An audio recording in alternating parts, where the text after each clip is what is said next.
Hey guys, what is up? This is Byron here, and tonight I'm about to review one of the most recent movies that had just came out not too long ago. It is a sequel to the 2009 film based on a DC comic hero, which I did a review on it a few years ago, and I have a link to the vid in the description below if you guys want to check it out. And that is none other than Shazam! Fury of the Gods. Now just a quick warning, there are a little bit of spoilers if you haven't seen the first Shazam movie. So if you don't want to be spoiled, then don't watch this. So without further ado, let's get right onto it. Now the plot takes place 4 years after the first movie. It is where we get these villains. There are two villains as a matter of fact, which I refer to the ones named Hespera and Calypso, the daughters of the Atlas who invade the Acropolis Museum and steal the wizard's staff, which is broken based on what we saw in the first movie.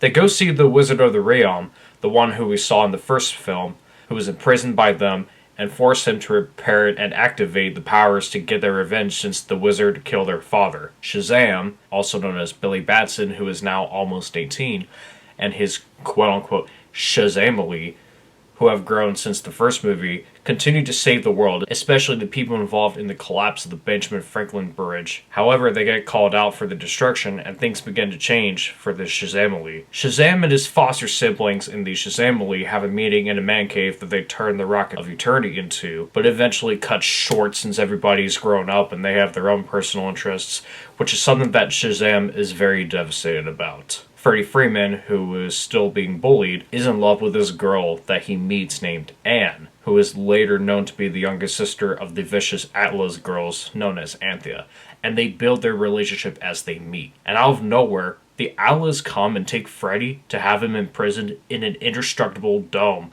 along with the wizard. Because of what is occurring after the Shazamily try to save Freddie, they get help from a sentient pen named Steve, who writes a letter to Hespera as he writes down what Shazam says by demanding her to let Freddie free.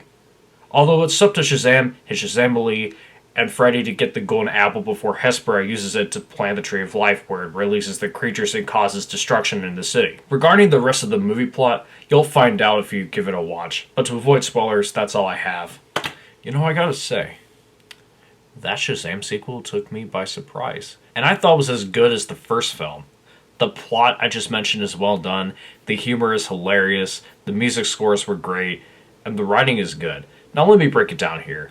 As always, the acting was actually well done. Even the new villains were mind-blowing because of how well the actresses portrayed the Atlas. Shazam is hilarious as always, especially how he talks like he's still a kid at heart. My dad, my brother, and I were even laughing at his moments, and every cast member knew what they were doing since they've done pretty well from the beginning.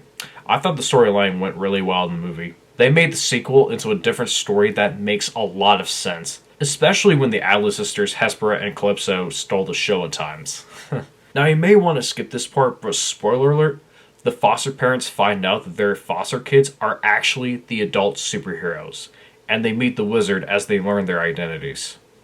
Not much to say about the action, but it is awesome as always. Like when Shazam faces new villains, it kind of takes the hype to the next level because it gets me excited when heroes encounter new villains, rather than the same ones we've had in the past. The production, however, we need to talk about that. So, I'm glad it didn't go too bad when the cast and crew made the film, but here's the fact.